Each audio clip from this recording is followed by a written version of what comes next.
नमस्कार प्रिय विद्यार्थियों, शुभ संध्या सभी को। सभी का इस प्यारे से परिवार में बहुत बहुत स्वागत है। मैं नीलेश वैदर आपका इस प्यारे से परिवार में बहुत बहुत स्वागत करता हूं। आ जाइए सभी, पधारिए, जुड़ जाइए आज के इस प्यारे से सेशन के साथ। चलिए, जेल प्रहरी, वन रक्षक, क्षेत्र रक्षक, जेल अधीक्षक जो भी है भर्ती हैं उसकी हमने क्लासेस स्टार्ट की है। एक यज्ञ स्टार्ट किया, उसमें आहुतियाँ हम लगातार देते आ रहे हैं, है ना। तो उस आहुतियों को आगे बढ़ाते हुए आज की कक्षा प्रारंभ करते हैं। चलिए, लीजिए प्रभु का नाम और करते हैं आज की कक्षा प्रारंभ।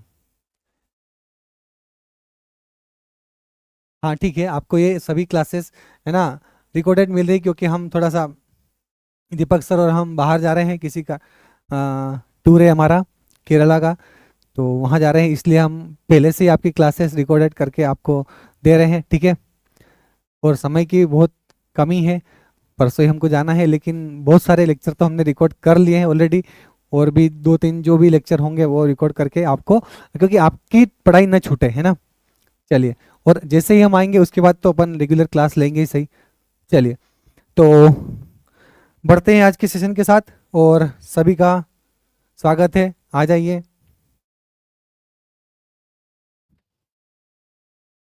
चलिए, आज का पहला प्रश्न आपके सामने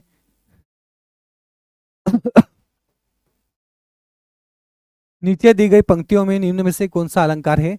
कुर्तुम मानवी यदि मैं तुमको तो ऐसा संकोच कहा, कुर्तुम दानवी तो उसमें है लावण्य को लोच कहा, चन देवी समझू तो वह तो होती है भोली भाली। बताइए इसमें इन पंक्तियों में अलंकार कौन सा है। व्यक्तिरेक अलंकार है, उत्प्रेक्ष अलंकार है, या संदेह अलंकार है, या अपनोति अलंकार है। हाँ, समय व्यतीत ज्यादा नहीं करेंगे और फटाफट हम प्रश्नों को लगाएंगे। ठीक, कर्तुम मानवी यदि मैं तुमको तो ऐसा संकोच कहा, कुर्तुम दानवी तो उसमें लावण्य को लोच कहा, चन देवी समझू तो वह तो होती है भोली भाली। मतलब यहाँ पे जो कविता कह रहा है, क्या मैं तुमको मानवी समझू, क्या मैं मानवी समझू, या मैं तुमको क्या दानवी समझू, मानव समझू, दानव समझू, या मैं तुमको क्या देवी समझू। तो ये वहां पे उसको क्या हो रहा है, संदेह हो रहा है। इन तीनों में संदेह हो रहा है कि वो क्या समझू, मैं तुमको मानवी समझू, दानवी समझू, या तुमको देवी समझू। जहां पे संदेह होता है वहां पे क्या होता है ना, स्पष्ट है कि संदेह होगा। जहां पे जिन पंक्तियों को पढ़ते हुए हमको लगे कि भैया संदेह हो रहा है यहाँ पे, तो वहां पे संदेह अलंकार होता है, उत्प्रेक्ष अलंकार नहीं होता है। उत्प्रेक्ष अलंकार क्या होता है, जहां पे मनु, मनहु, जनु, जनहु, ठीक है, जहां पे मानने की बात की जाए, जानो की बात की जाए, या मानी, ठीक है, मुख मानो चंद्र है, ठीक है, तो माना जाए तो, है ना, तो वहां पे कौन सा अलंकार होता है, उत्प्रेक्ष अलंकार। ठीक है, चलिए बढ़ते हैं प्रश्न नंबर 2 पे। निम्नलिखित में से भक्त का तद्भव शब्द क्या होगा। भक्त का तद्भव शब्द, भक्त एक क्या है, तत्सम शब्द है ना। सभी को पता है कि तत्सम शब्द वे शब्द होते हैं जो संस्कृत भाषा के हैं ना। भक्त शब्द, अब यहाँ पे क्या दिखा दे रहा है आपको,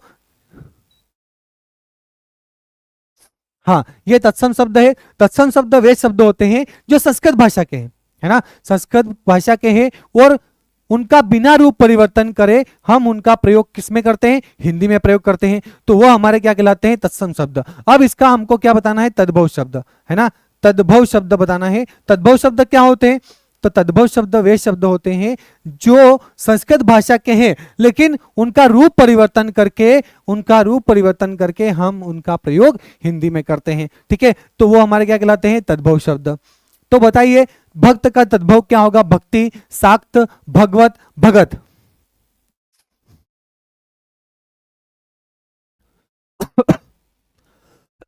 भक्त वत्सल भगवान, तो क्या होगा इसका राइट आंसर, भक्ति होगा क्या, साक्त, भगवत, या भगत। भक्त का क्या होता है बताइए, भगत के वश में है भगवान। भक्त के नहीं, पहले भक्त होते थे, भक्त शिरोमणि भक्त, है ना, और प्रहलाद भक्त। अब क्या होते हैं, अब तो होते हैं भगत। अरे भगवत, भगत के वश में है भगवान। ठीक है, तो ये हमारा क्या हो जाएगा, तद्भव रूप हो जाएगा भक्त का। चलिए आगे बढ़ते हैं प्रश्न नंबर 3 पे। निम्नलिखित में से घात का विलोम शब्द क्या होगा? घात का विलोम शब्द क्या होगा? घात मतलब होता है हमला या प्रहार, हमला या प्रहार, प्रहार या हमला। बताइए इसका विलोम शब्द। विलोम शब्द मतलब जो शब्द विपरीत अर्थ का बोध कराता है ना, वे शब्द जो विपरीत अर्थ का बोध कराते हैं विलोम शब्द कहलाते हैं, सबको पता है। तो यहाँ पे घात का अर्थ मैंने बता दिया कि घात का अर्थ होता है प्रहार या हमला, तो इसका विलोम क्या हो जाएगा? अचल, अचर, प्रतिघात या चढ़ाव।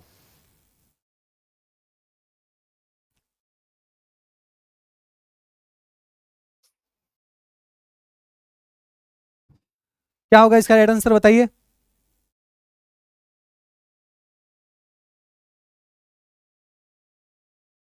घात का अर्थ है प्रहार या हमला करना, तो इसका उल्टा क्या हो जाएगा? प्रतिघात, चढ़ाव, अचर, अचल। बताइए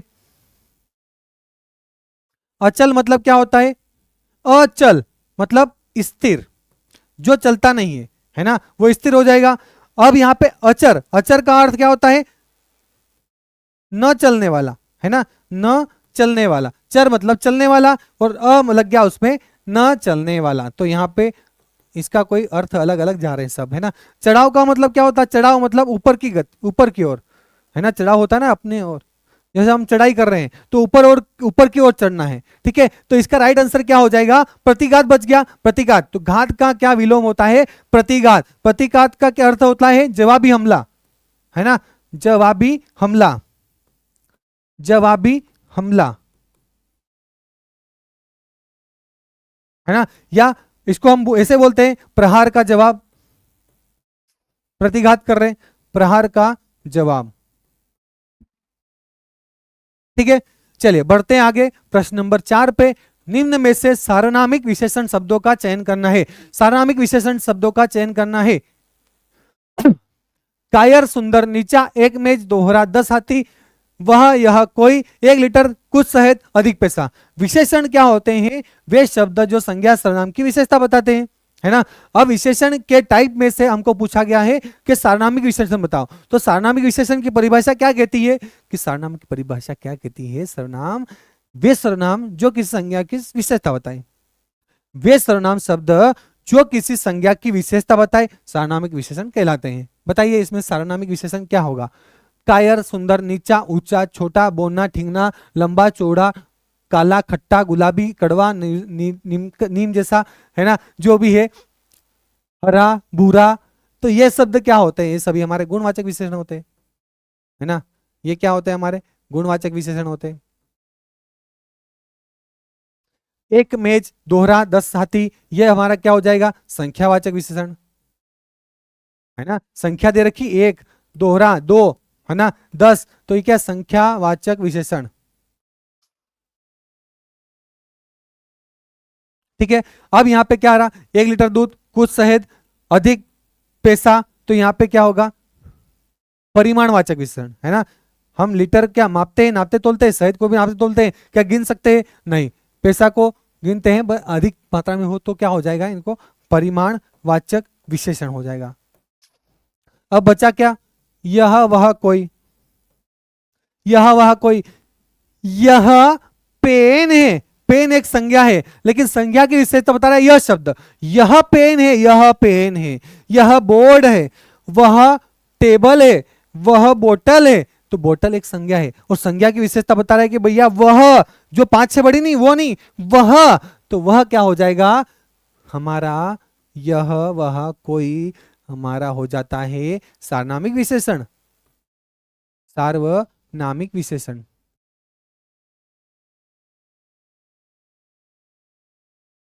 ठीक है। आए समझ में यहां तक? बढ़े आगे? चलिए बढ़ते आगे प्रश्न नंबर 5, ठीक है। निम्नलिखित में से कौन सा वाक्य अपादान कारक का सही उदाहरण है? अपादान कारक का सही उदाहरण बताना है आपको। अपादान कारक, अपादान कारक, कारक कितने होते हैं हिंदी में? 8 प्रकार के होते हैं। कर्ता ने कर्म को करण से, संपादान को अपादान से अलग, है ना। अपादान कारक चिन्ह का क्या होता है? से अलग होना, किसी से अलग होना, ठीक है। अब यहाँ पे इन चारों में से कहाँ पे इसका भरपूर प्रयोग हुआ है वो देखना है। पहाड़ों में हिमालय सबसे बड़ा और ऊंचा है। अरे माँ ने बच्चे को दूध पिलाया, हमें अपने पड़ोसी से ईर्ष्या नहीं करनी चाहिए। अपने दही को कौन खट्टा कहता है? अच्छा, अपने दही को कौन खट्टा कहता है? बताइए इन चारों में से कहाँ पे अपादान कारक हो जाएगा?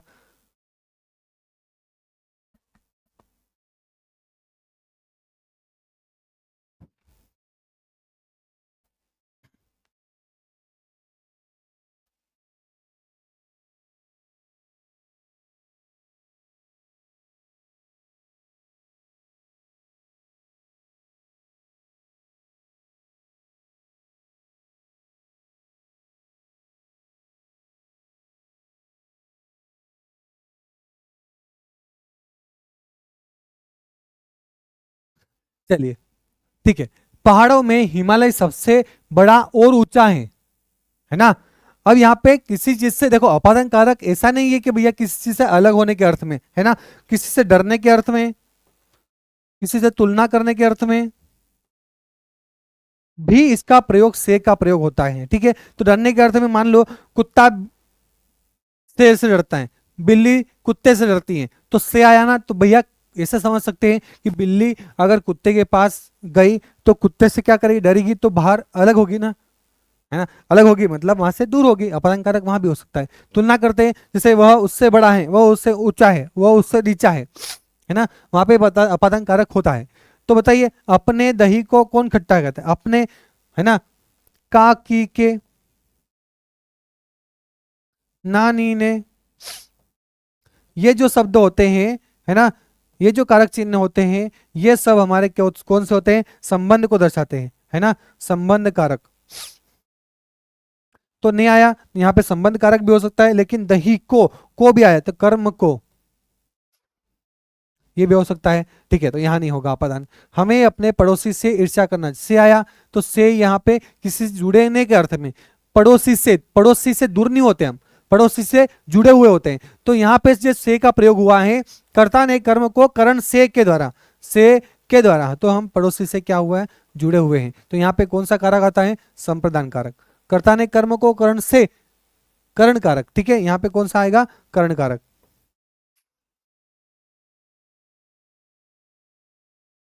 अब यहाँ पे भी नहीं होगा। माँ ने बच्चों को दूध पिलाया, नहीं आया, कर्ता कारक। ठीक है, और यहाँ पे को आया तो क्या हो जाएगा? कर्म कारक। चलिए, यहाँ पे भी नहीं हुआ। पहाड़ों में हिमालय सबसे बड़ा और ऊंचा है। पहाड़ों में हिमालय सबसे बड़ा और ऊंचा है, यहाँ पे हिमालय की बात कर दी, है ना, कि हिमालय सबसे बड़ा, तो सबसे बड़ा ऊंचा, और यहाँ पे बड़ा है और ऊंचा है, तुलना कर रहे हैं, तो यहाँ पे हमारा क्या हो जाएगा? अपादान कारक। तो ए इसका राइट आंसर होगा।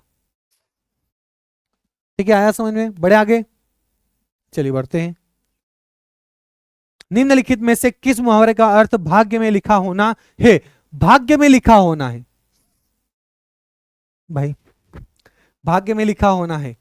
तो ललाट में लिखा होना, लंगोटी में फाग खेलना, तंबू तान कर सोना, तंबू तान कर सोना, लाल पीला होना। बताइए, भाग्य में लिखा होना।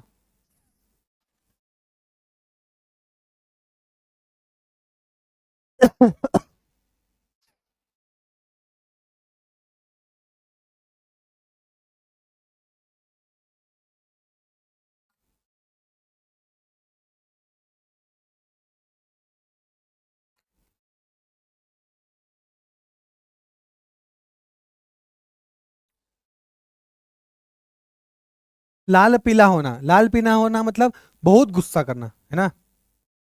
वो पिताजी तुम्हारे तो बहुत लाल पीले हो रहे थे, मतलब बहुत गुस्सा होना।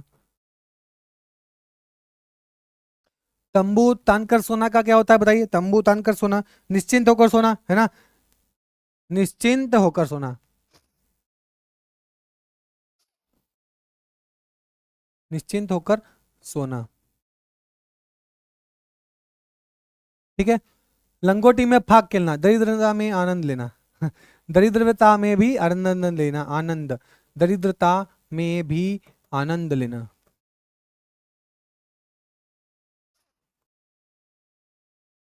ठीक है, हाँ, भाग्य में लिखा होना मतलब ललाट पर लिखना हो, तुम्हारे तो माथे पे लिखा हुआ है ना, तो भाग्य में लिखा होता है। इसका राइट आंसर क्या होगा? A for apple, B for Bablu, C for कमलीमा, डी फॉर डाकू। चलिए,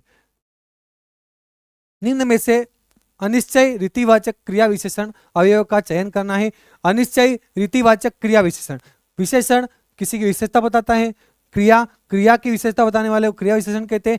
और क्रिया की विशेषता में भी क्या? अनिश्चय रीतिवाचक, रीतिवाचक मतलब पद्धति, कि किस प्रकार वो काम हो रहा है ना। क्रिया की विशेषता बता रहे हैं, लेकिन वो पद्धति कैसी है, किस प्रकार से वो काम हो रहा है, और उसमें भी अनिश्चय, निश्चितता का बोध नहीं हो, है ना। इतना लंबा प्रश्न है। अब बताइए अव्यय कौन सा? इसलिए, क्यों, काहे को, कदाचित, शायद, संभव है, हो सकता है, प्रायः, यथासंभव, न, नहीं, गलत, मत, झूठ, तो, ही, भी, मात्र और भर। इन चारों में से राइट आंसर क्या होगा बताइए?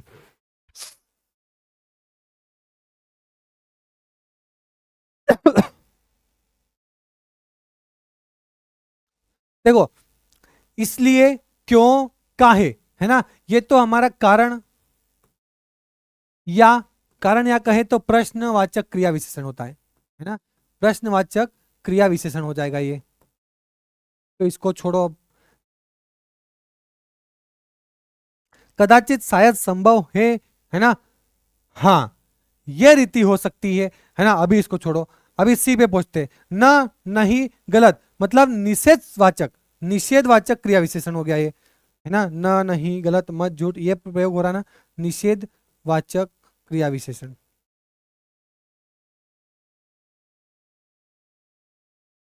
ठीक है। तो, ही, भी, मात्र, भर, ये हमारे क्या होते हैं? निपात। निपात समझते हो? निपात शब्द वे शब्द होते हैं जो किसी वाक्य में जोर, अधिक बल देने के लिए प्रयोग होते हैं। जैसे मैं यहां कहूं, आपको आना है, आपको आना है, आपको, जैसे मैं आमंत्रित कर रहा हूं मेरे घर खाना खाने के लिए, तो मैं बोलता हूं भैया आपको आना है, नॉर्मल बोल दिया। लेकिन मैं बोल दूं कि आपको भी आना है, आपको भी आना है ना, तो आपको भी आना है, आपको आना है नॉर्मल, लेकिन आपको भी आना है, मैं वाक्य पे जोर दे रहा हूं कि आपको भी आना है, आपको तो आना ही है, कैसे भी करके। तो जो भी वगैरह जो शब्द होते हैं जो वाक्यों पर जोर देने का काम करते हैं, अधिक बल देने का काम करते हैं, वो हमारे क्या कहलाते हैं? निपात। तो इसका राइट आंसर क्या हो जाएगा? कदाचित, शायद, संभव है, हो सकता है, प्राय, यथासंभव। ठीक है, चलिए बढ़ते हैं आगे। प्रश्न नंबर 8 आपके सामने। निम्नलिखित में से असंगत बेमेल शब्द का चयन करना है। असंगत बेमेल शब्द मतलब चार शब्द दे रखे हैं, उनमें से तीन शब्द सही एक जैसे होंगे और एक शब्द अलग ही जाएगा। ठीक है। पछतावा, वागदान, ग्लानि, अनुताप। बताइए। अनुताप होता है ना, अनुताप। पछतावा, वाकदान, ग्लानि, अनुताप।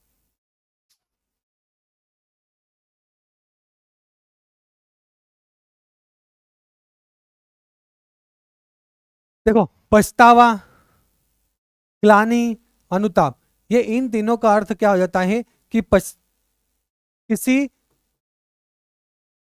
कार्य का दुख होना या पछतावा होना, है ना। क्या होना? पछतावा होना, किसी कार्य के लिए दुख होना, पछतावा होना, इन तीनों का मतलब यह होता है। लेकिन जो वागदान होता है, वागदान का अर्थ होता है सगाई या मंगनी होना, है ना। सगाई होना, सगाई या मंगनी,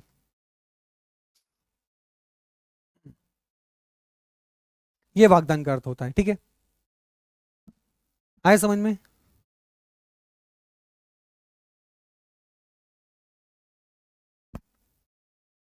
बढ़ते आगे प्रश्न नंबर 9 पे। निम्न में से कौन सा ओष्ठ व्यंजन है? ओष्ठ्य व्यंजन, है ना, होठों के द्वारा उच्चारित हो जाता है। ह, प, व, न, ह, प, व, न।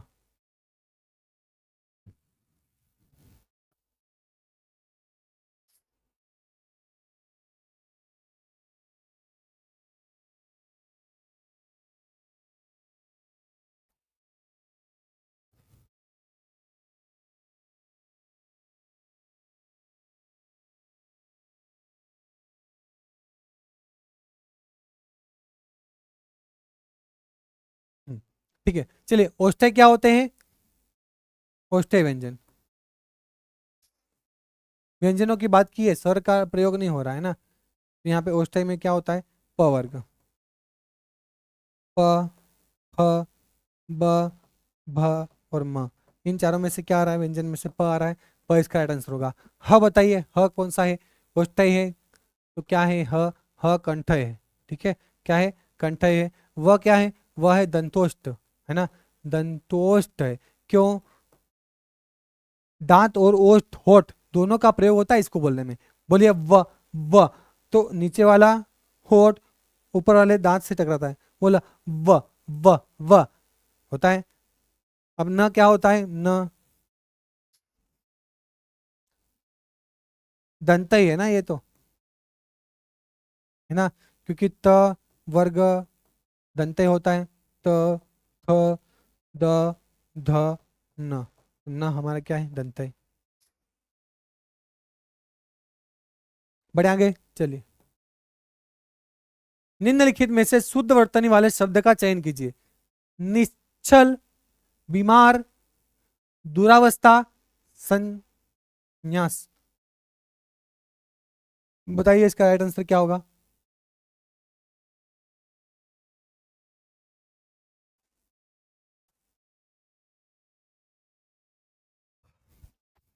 हाँ, एक बात और, ह को हम उष्मी व्यंजन भी कहते हैं, है ना, उष्मी व्यंजन भी कहते हैं।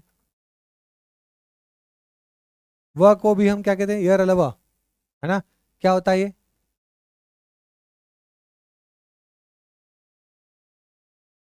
अंतस्थ, अरे भाइयों, अंतस्थ होगा।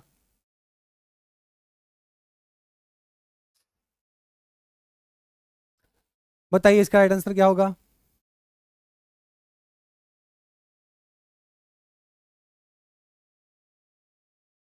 निश्चल तो इस प्रकार से लिखा जाता है, निश्चल, निश्चल, है ना।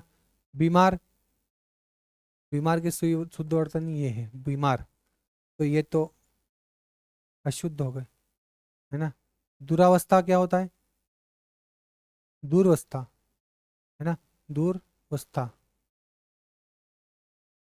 ये भी लिखा हुआ। संन्यास बिल्कुल सही लिखा हुआ है, ठीक है। हाँ, संन्यास, संन्यास, संन्यास, ठीक है, ये सही लिखा हुआ है, बिल्कुल सही है, बाकी सब रॉन्ग है। चलिए बढ़ते हैं आगे। प्रश्न नंबर 11 आपकी स्क्रीन के सामने। सुनी केवट के बेन प्रेम, लपेटे अटपटे, बिहसे करुणा एन चीतई, जानकी लखन तन। निम्न पंक्तियों में से कौन सा छंद है? बताना है। बरवे है, छप्पई है, उलाला है, सोठा है।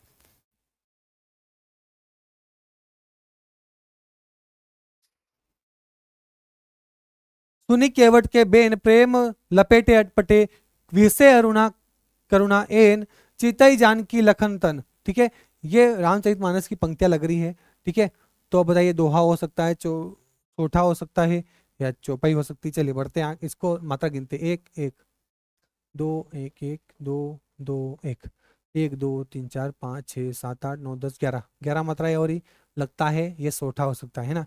ये दो, एक, तीन, चार, पाँच, छः, सात, आठ, नौ, 10, 11, 12, 13, 13 हो गई। मतलब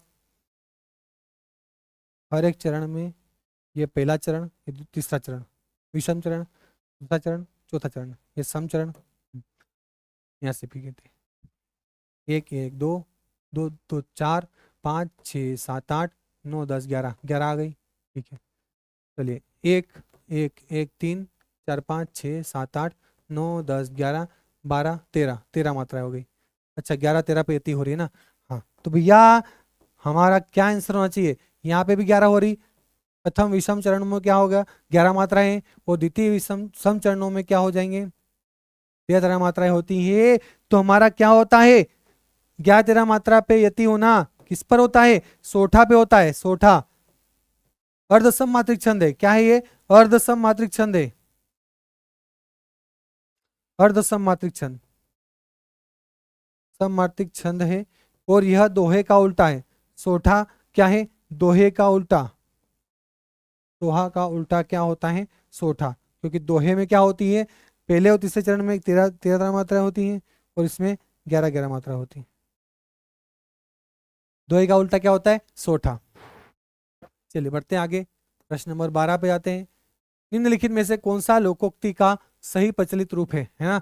लोकोक्ति का प्रचलित अर्थ, प्रचलित रूप कौन सा है? अर्थ नहीं पूछा है, रूप कौन सा है, ठीक है। लोकोक्ति, लोगों में कही जाने वाली उक्तियां, है ना, बातें। होनहार और बीरवान के होते चिकने साथ, होनहार बीरवान के होत चिकने पात, होनहार बीरवान के साथ चिकने नाथ, होनहार और बीरवान के होत चिकने स्वर। क्या बोलते हैं? होनहार बीरवान, बताइए क्या होगा?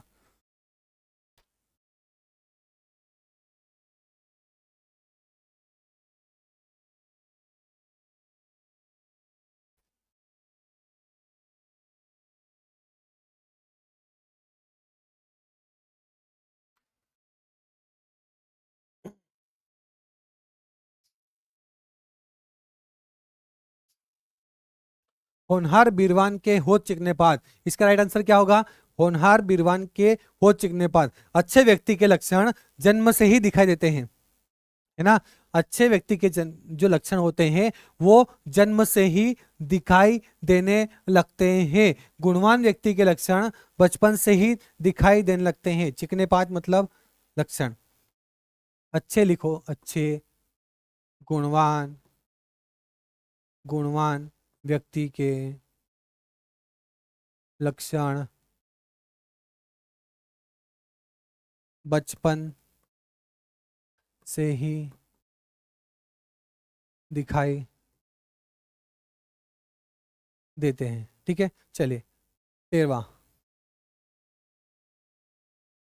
निम्नलिखित में से शब्द युग्म असक्त असक्त के सही अर्थभेद का चयन करना है। शब्द युग्म क्या होते हैं?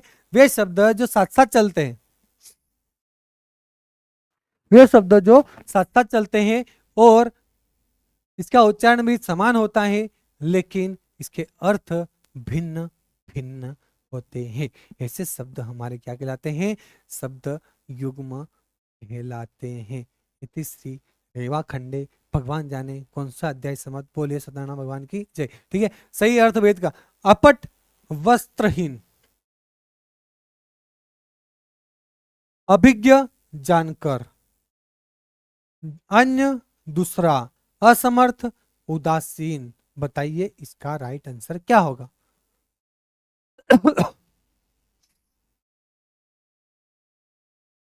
हाँ, अपट मतलब, पट मतलब क्या होता है मालूम है? वस्त्र, वसन, अंबर,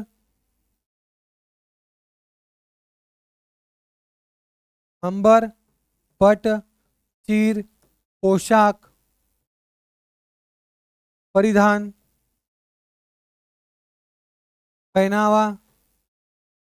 ये शब्द हमारे सभी वस्त्र के पर्यायवाची है, ठीक है। तो अपट का मतलब होता है, पट मतलब वस्त्र और अ मतलब हीन, वस्त्रहीन, ठीक है। अभिज्ञ मतलब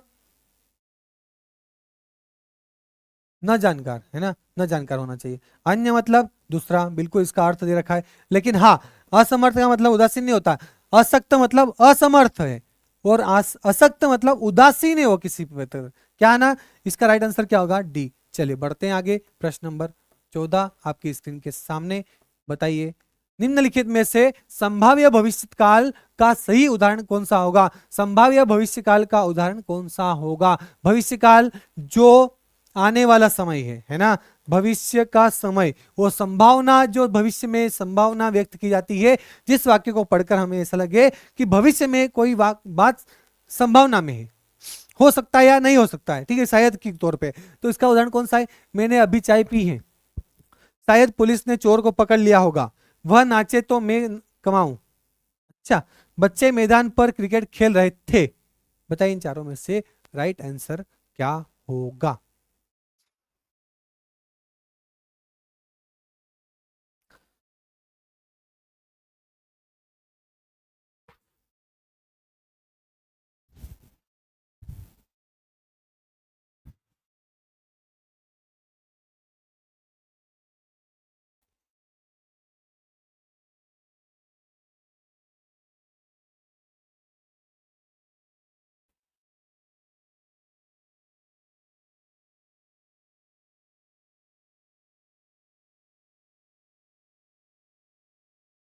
हाँ, मैंने अभी चाय पी है। अरे भाई मैंने अभी चाय पी है, अभी काम ये खत्म कर लिया है ना। तो मैंने अभी चाय पी ली है ना, तो ये तो भूतकाल की बात हो गई, गई चाय अंदर, भूतकाल कौन सा, लेकिन अभी अभी काम हुआ है, आसन्न भूतकाल हो जाएगा, है ना। शायद पुलिस चोर को, शायद पुलिस ने चोर को पकड़ लिया होगा, ठीक है। तो भैया कब होगा, गागी के कब आता है, भविष्य काल में। लेकिन शायद, शायद की बात हो गई कि भविष्य काल में पुलिस ने चोर को पकड़ लिया होगा, संभाव्य भविष्य काल। वह नाचे तो मैं कमाऊं, वह नाचे तो मैं कमाऊं, कब कमाऊंगा, नाचेगी तो, है ना। तो भविष्य काल की बात, है ना। लेकिन यहाँ पे क्या होगा, एक क्रिया दूसरी क्रिया पर निर्भर है कि भैया वो नाचेगी तो मैं कमाऊंगा। तुम हेतु, हेतु मत भविष्य काल, हेतु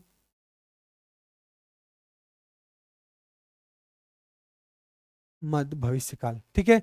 बच्चे मैदान पर क्रिकेट खेल रहे थे, कब खेल रहे थे की बात हुई, रहे थे मतलब क्या होगा, भूतकाल। लेकिन रहे थे, बन नहीं हुए थे, अपूर्ण भूतकाल, है ना। चलिए बढ़ते आगे, प्रश्न नंबर 15।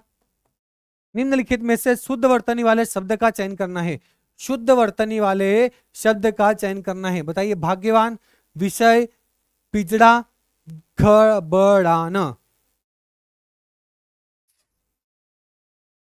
शुद्ध वर्तनी वाला शब्द, तीन सही नहीं होंगे, एक सही होगा, तीन अशुद्ध होंगे, बताइए।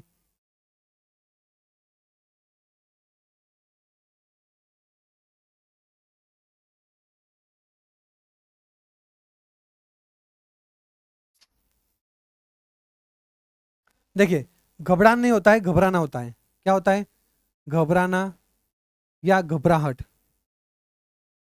घबराहट, ठीक है, ये हो गया। पिंजड़ा नहीं होता है, पिंजरा होता है, क्या होता है, पिंजरा, या पिंजड़ा बोलते हैं ना, पिंजड़ा या पिंजरा होता है, ठीक है, रा भी लगा सकते हैं। चलिए, विषय, तो विषय होता है, विषय। भाग्यवान बिल्कुल सही लिखा हुआ है। अरे भाग्यवान सुनती हो, है ना, भाग्यवान, भाग्यवान मतलब तुम भाग्यवान हो जो हमारे जैसा पति मिला तुमको, है ना। इतने जाने कहाँ गोबर उठाना पड़ता है, खेत में काम करना पड़ता।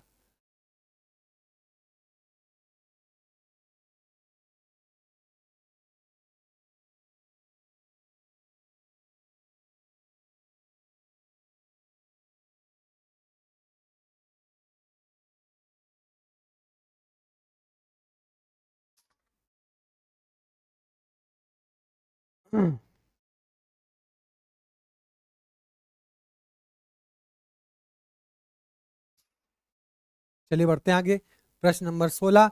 निम्नलिखित में से आसन्न भूतकाल का सही उदाहरण क्या है ना। आसन्न भूतकाल, भूतकाल मतलब जो बीत गया है और जो अभी फिलहाल तुरंत काम हुआ है, ठीक है। मैंने अभी चाय पी है, अरे वाह यार, बच्चे मैदान पर क्रिकेट खेल रहे थे, अभी ये प्रश्न आया था ना। अपूर्ण भूतकाल, अभी करके आया अभी, अपूर्ण भूतकाल। शायद संभाव्य भविष्यकाल, संभाव्य क्या होगा, भविष्यकाल। चलिए, नाचे तो मैं कमाऊं, वह नाचे तो कब नाचे, भविष्य में कमाए, भविष्य में, हेतु, हेतु मत भविष्यकाल, हेतु,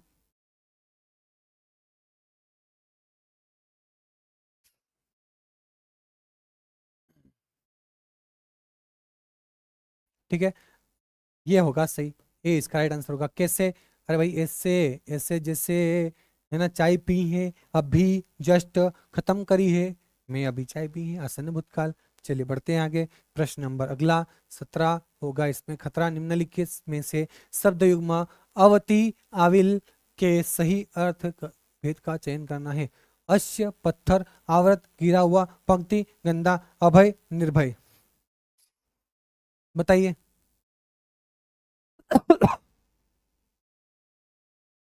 अवति आविल, अच्छा आविल, विल, विल मतलब होता है गंदा ना, गंदा, आविल मतलब गंदा होता है, ठीक है। इसका राइट आंसर क्या हो जाएगा, देखो, अवति मतलब होता है पंक्ति और गंदा, आविल का मतलब होता है गंदा, तो सी इसका राइट आंसर होगा, ठीक है। चलिए बढ़ते हैं आगे, प्रश्न नंबर 18, निम्नलिखित में से मुहावरा आग लगे पर कुआं खोदना। आग लगे पर कुआं खोदना मतलब जब आग लगती है ना तभी कुआं खोदने की सूझ पड़ती है ना। तो इज्जत जाना, विपत्ति आने पर बचने का प्रयत्न करना, कोई ध्यान न देना, थोड़ा थोड़ा लेकर पूरा हथियाने की कोशिश करना। उंगली पकड़कर पोचा पकड़ना, है ना।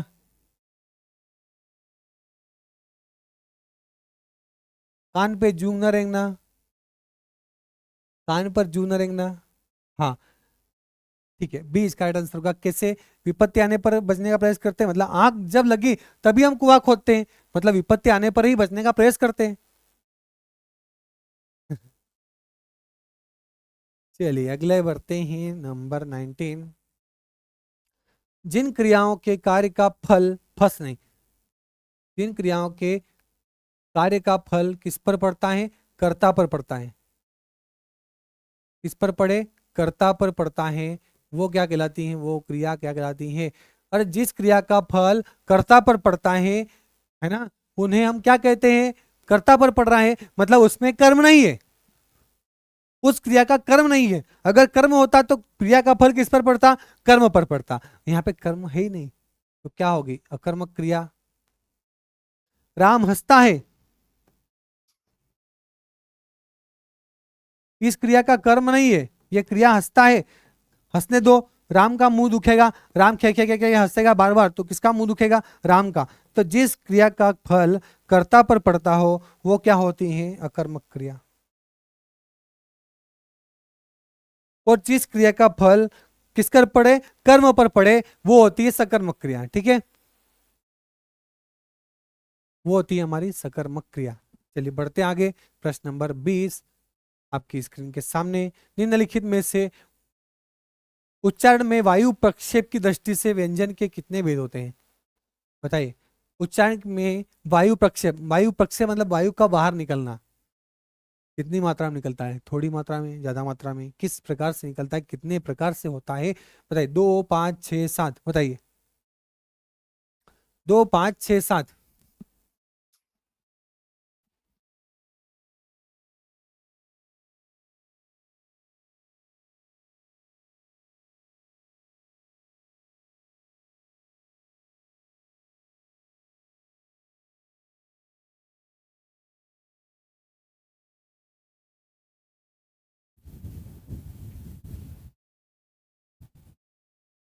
हाँ, व्यंजनों को बोलते समय वायु दो प्रकार से मुंह से निकलती है, एक तो कम मात्रा में, एक ज्यादा मात्रा में, है ना। मतलब वायु का कम निकलना क्या कहलाता है? अल्प प्राण। और वायु का अधिक मात्रा में निकलना क्या कहलाता है? महाप्राण। ठीक है, तो कितने प्रकार के हो गए ये? दो प्रकार के।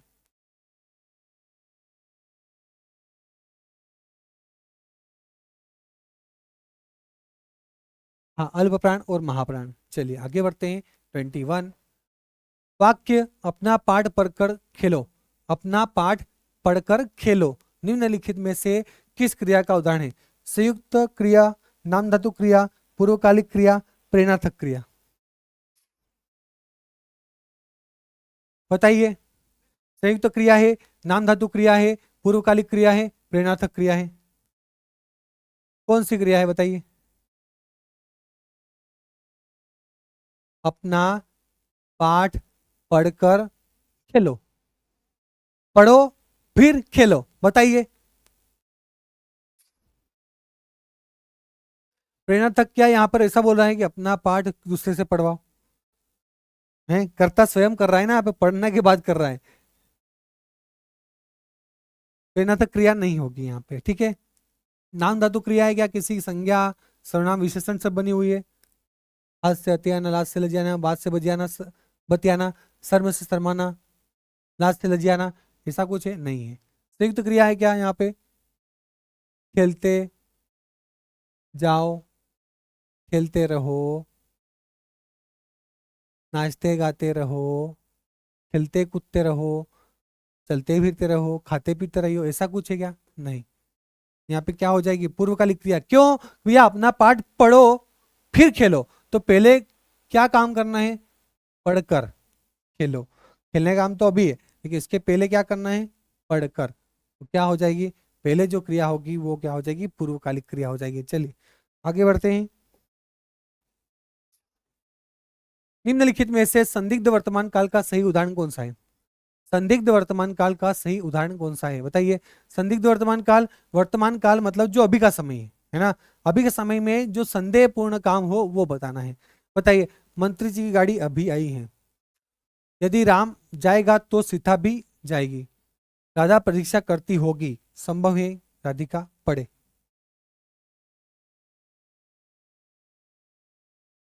वर्तमान काल की और संदिग्ध।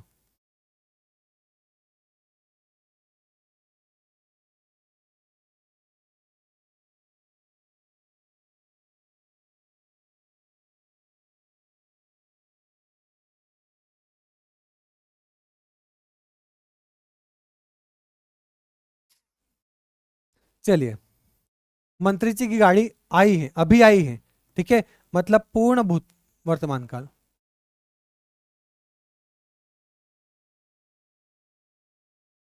काम पूरा हो गया है। यदि राम जाएगा तो सीता भी जाएगी, जाएगी मतलब भूतकाल। और एक क्रिया दूसरी क्रिया पर निर्भर है, आम आएगा तो जाएगा, ठीक है, मतलब हेतु हेतु मत।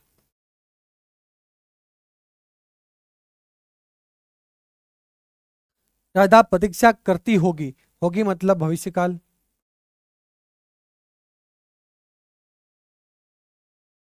प्रतीक्षा करती होगी संदिग्ध, संदिग्ध भविष्यकाल, ठीक है, तो सी इसका राइट आंसर होगा। होगी अभी की बात है ना, वर्तमान काल, संदिग्ध वर्तमान काल, सी इसका राइट आंसर होगा। डी संभव है कि राधा पढ़े, कब पढ़ेगी, भविष्य काल में, संभाव्य भविष्य काल।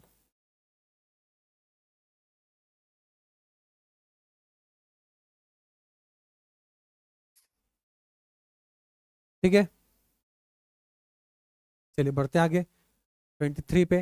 निम्नलिखित में से शब्द युग्म अश्व अश्य के सही अर्थ का, अर्थ भेद का चयन करना है। अश्व अश्य, आस्कत सुस्ती, उभय दोनों, घोड़ा पत्थर, अन्य दूसरा। देखो यहाँ पे तो अन्य मतलब दूसरा होता है, अर्थ दे रखा है ना, यहाँ पे क्या दे रखा है, अर्थ दे रखा है।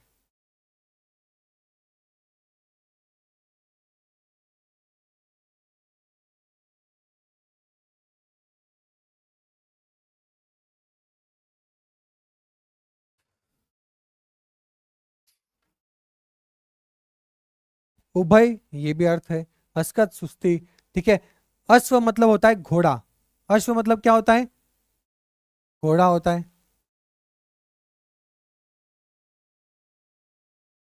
और अश्य मतलब होता है पत्थर, ठीक है, तो सी इसका राइट आंसर होगा।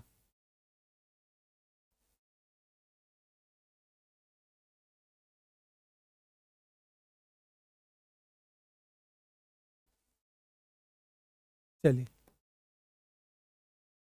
निम्नलिखित में से तद्भव शब्द का चयन करना है। तद्भव शब्द क्या होते हैं, वे शब्द जो संस्कृत भाषा के थे लेकिन परिवर्तित करके हम उसका प्रयोग हिंदी में करते हैं।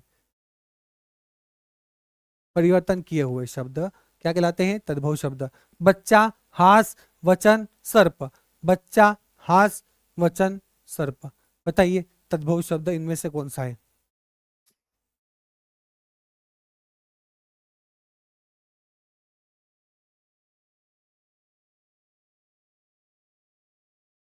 देखो सर्प तो हमारा तत्सम शब्द है, इसका तद्भव क्या हो जाएगा, सांप, है ना, सांप हो जाएगा। वचन का वचन, हास का हंसी। बच्चा हमारा तद्भव शब्द है, इसका अगर तत्सम लिखे वत्स, क्या होगा, वत्स। तो ए इसका राइट आंसर होगा।